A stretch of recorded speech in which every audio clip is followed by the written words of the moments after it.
Just a heads up, I don't curse, so I'll always replace the curse word with something else.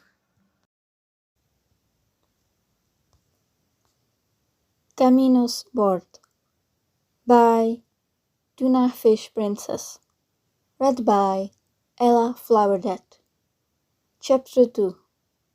Summary. Project Kamino. The personal recordings of Dr. Kyudai Garaki. The Kamino Accords were groundbreaking for their time period, says Professor Carol Xavier of Dartmouth's prestigious Quirk Studies program. It took pro-Quirk rights parties in other countries years,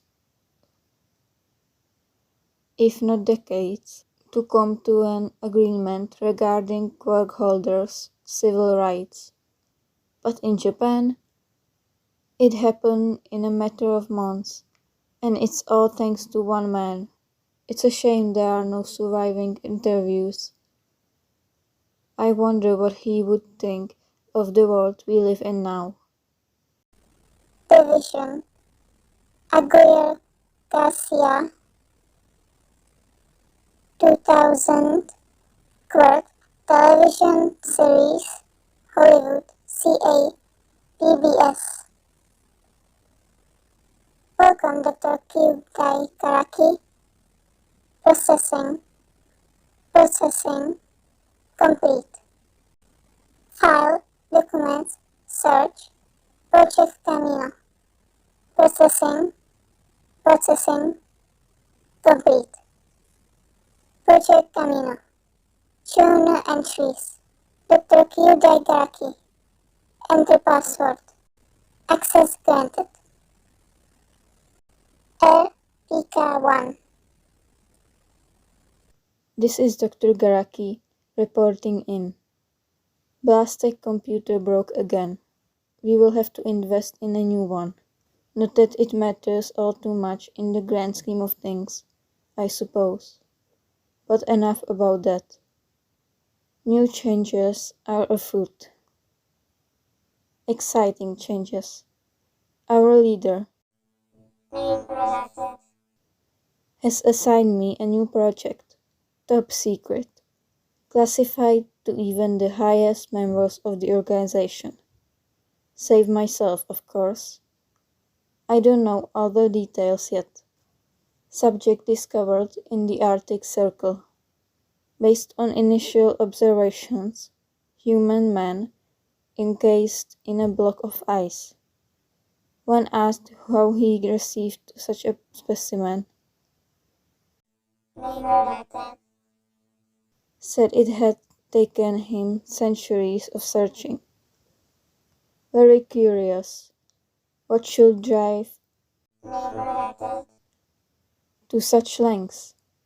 But he has entrusted me with reviving the specimen. I cannot fail him now, especially with his promise to increase my Quirk research funding exponentially. Dr. Garaki. Subject. Photo. 2000. RPK2. This is Dr. Kyudai Garaki, lead scientist of Project Kamino. Oh, I do so love the ring of that. Sounds so perfectly fitting. My extensive research has gained fruitful results. After a round of careful investigation, I was able to determine the subject to be male. Approximate height of 166 centimeters and weight of around 63 kilograms, excluding eyes. Japanese based on what physical features I can discern. Hard to gauge the rest of his appearance underneath his outfit. Speaking of that outfit, oh my old colleges would be green with jealous. Or indigo, as it was with Dr. Aoi. No confirmation as of yet but I suspect we have a piece of history in our possession. Oh, my hands are shaking in excitement. Never would I anticipated that this project would involve working on the body of Captain Kamino. Shorter than expected, but based on historical records, would seem around average for a Japanese man for that time period. No wonder has charged me with this task. It is an honor to be assigned on such a groundbreaking project. Think of what we could learn.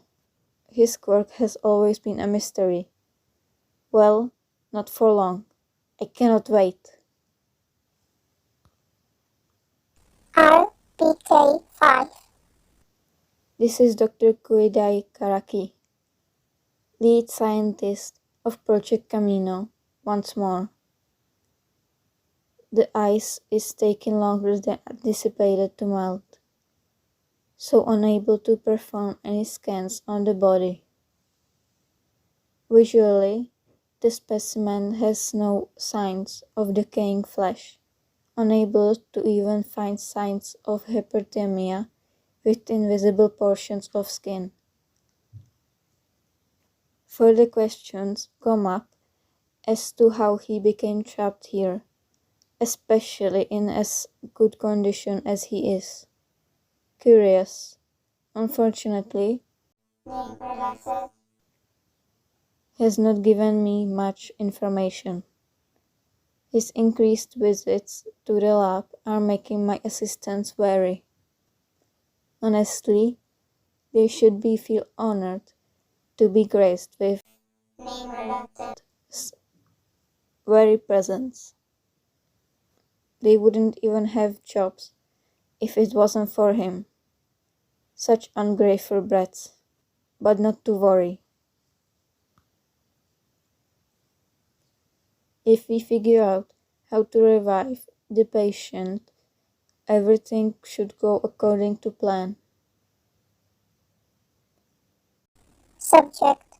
Photo. 2000.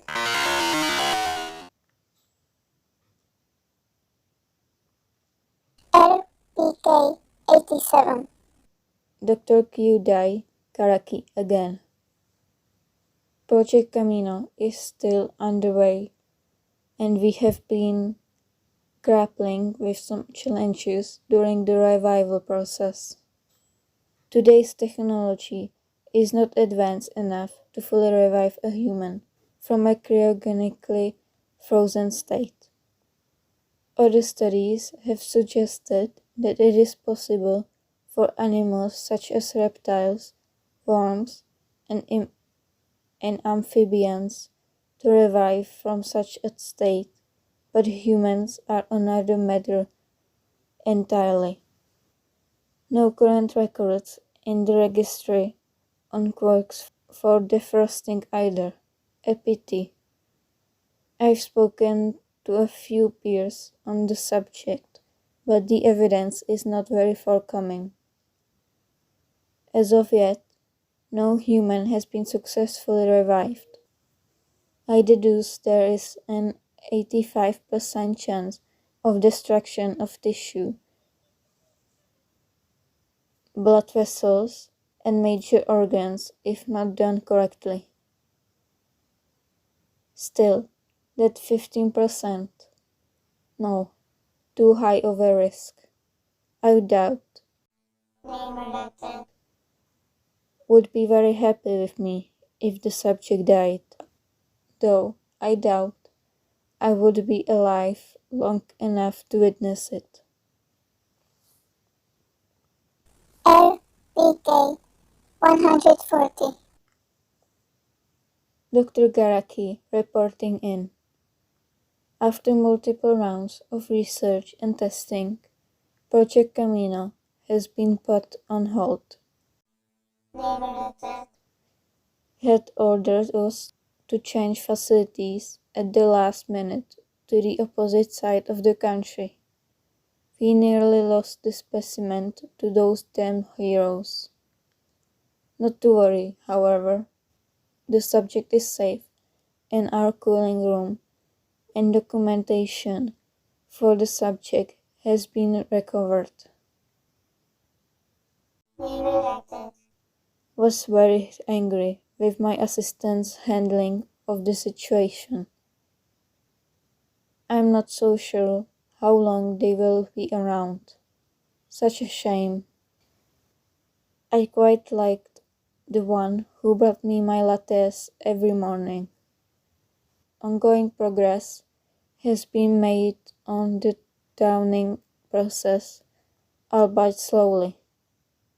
The team has conducted 130 long and short-term cryogenics tests on 5 different animal species. All results have yielded inconclusive outcomes. Our next experiment will need to be done on a larger sample. Sensei, Dr. Garaki, subject, photo, 2000, RPK, 237. Oh, I could kiss your feet. Who would have thought that Project Kamino could be so useful for quirk applications research? Sadly, the cryogenic experiments ended with none of the participants surviving, but no matter. We can try again with others. Their bodies will be used for future quirk modification and duplication studies. But enough about my babies. I have discovered something even more phenomenal. The specimen is still alive. It sounds crazy. Never in all my years as a scientist have I seen anything like this, but one of my assistants showed me the results. Minor activity found in the left hemisphere. Was quite pleased, though impatient with my progress as of late. He has been visiting more often as well. I wonder if we should install a small chair for him in that room, with how long he stares at the subject. What is his interest in Captain Kamino? Does he intend to use him? I would so love to run a few additional experiments on the man, but at this point, the main priority is how to untap the subject safely. It's not as if we could erase all the ice crystals instantaneously. I will need to secure more specimens for further study. RPK, 314. I'm ecstatic to report another breakthrough. I never expected to find such a gifted child to aid us in our endeavor. The boy is quite young, but based on his abilities to disintegrate whatever he touches, we might be able to do something about the subject's frozen exterior. Has been bringing the child in with him on his weekly visits as well. I hope we will be able to experiment with his quirk. I would remiss to miss an opportunity to learn more about this quirk and its practical applications. RPK, 402. I cast little Tomura in the cooling room again. He seems fond of hiding there. He keeps talking to the subject, bringing him little gifts. I almost feel bad for removing them, but I very much believe would kill me if something happened to Project Kamino.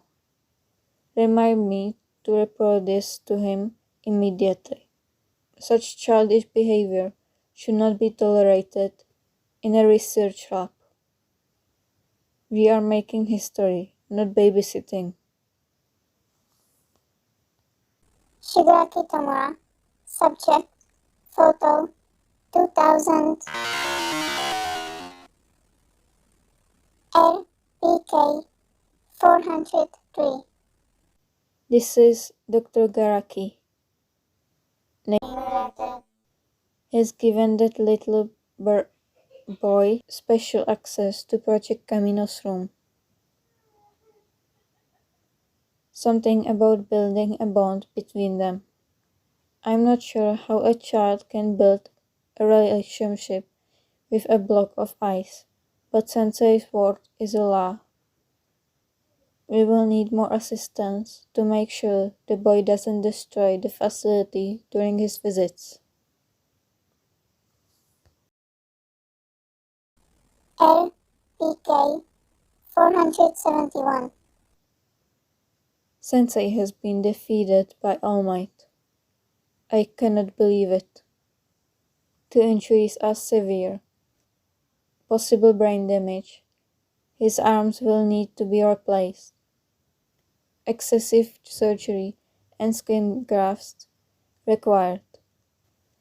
I am unable to determine when I will be able to return to this project. His health is of utmost importance. I refuse to let him die. 645. Dr. Kyodai Karaki of Project Kamino reporting. I cannot believe how much time has passed since the last time I was able to make a solid report. I've been looking through these reports and reminiscing about the old days. Who would have thought this little side project Sensei gave me decades ago would be the key to my own research into artificial quirks. I almost want to cry tears of joy. Soon my children will join the world of the living. But I'm getting sidetracked. Years of preparation have led to this point. We can finally finish the ice removal process. Shigaraki-kun has had well over a decade to hone his power and to make progress with this work. Nick says he will also be on site for the extraction process should anything go wrong. This is a very delicate procedure. PK 646. Dr. Kyudai Karaki reporting. History has been made. Subject has been successfully drowned out. Body temperature has steadily increased to average without any interference. A thermal regulation quirk perhaps? We have hooked up the subject to cold breathing apparatus, though I doubt we will need it for much longer. But those are not the most exciting parts. We were finally able to remove Captain Kamino's helmet. I nearly fell out of my chair at the sight. He's just a boy. Can you imagine it? A child leading an army of quirk users against the anti-quirkists. It's hard to take in. The Kamino Accords were all because of him. Quirk research wouldn't be what it is today without him. Totem stooges, who call themselves heroes, owe their entire existence to him. Dear me, I have so many questions. I can't even think straight. What sort of quirk allowed him to sway an entire generation? Even my dear grandmother revered him. I remember all the old posters she had in her hallway. It is strange to think a young child started what became a revolution. I suspect, has more knowledge of the subject since he was there.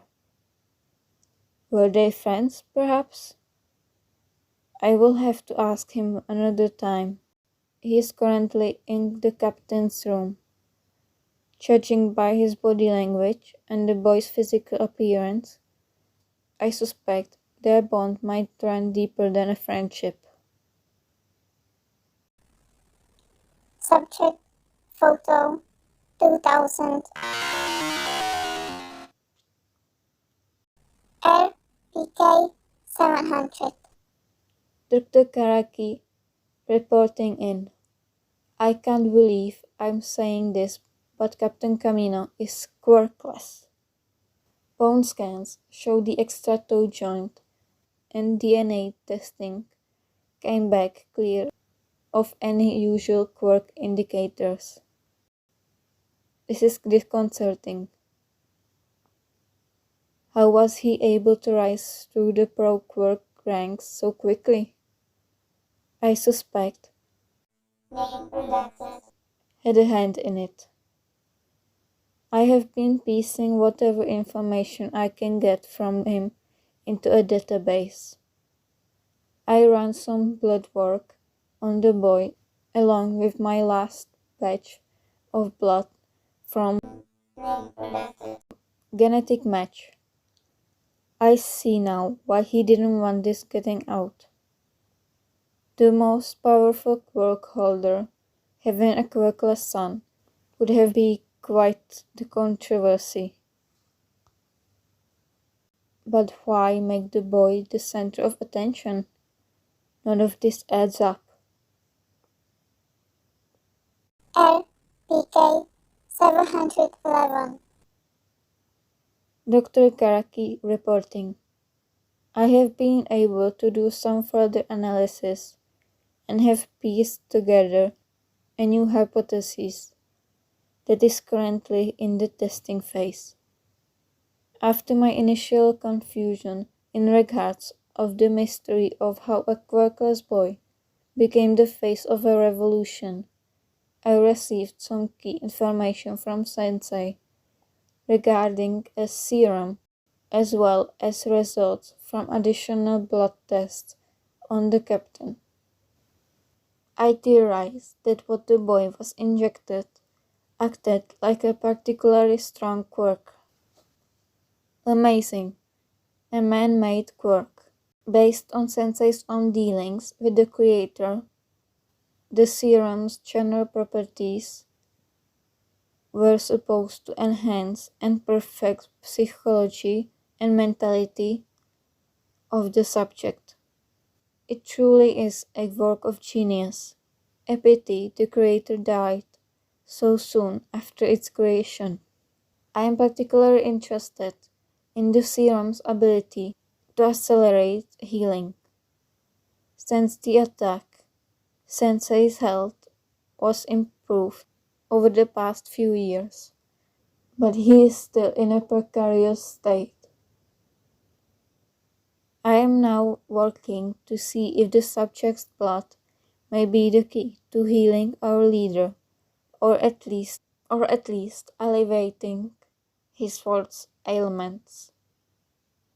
I have already retrieved samples and will begin experimentation tonight. RPK 715. Final report. The project has been officially declared a success. I will be closing this file soon to focus my full attention back to my babies and health. Transfusions between subject and have yielded immensely positive results. Increased lung capacity has resulted in Sensei breathing without the assistance of our main ventilator. I've hooked him up to a smaller mobile version for now. If things go as I expect, he will soon be able to breathe without one. In other news, Shigaraki-kun keeps sneaking into the subject's room during off hours. Says he wants to be the first one to see his little brother awake. He isn't the only one. Due to you will have to move our little lab back to Kamino as soon as possible.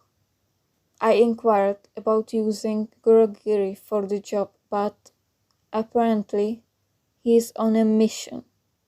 Typical. The subject will be moved to the new location first via one of our procured ambulance. Overall, progress has been positive. Vital signs are improving daily. It is possible he will wake out of his coma soon, though when has yet to be determined.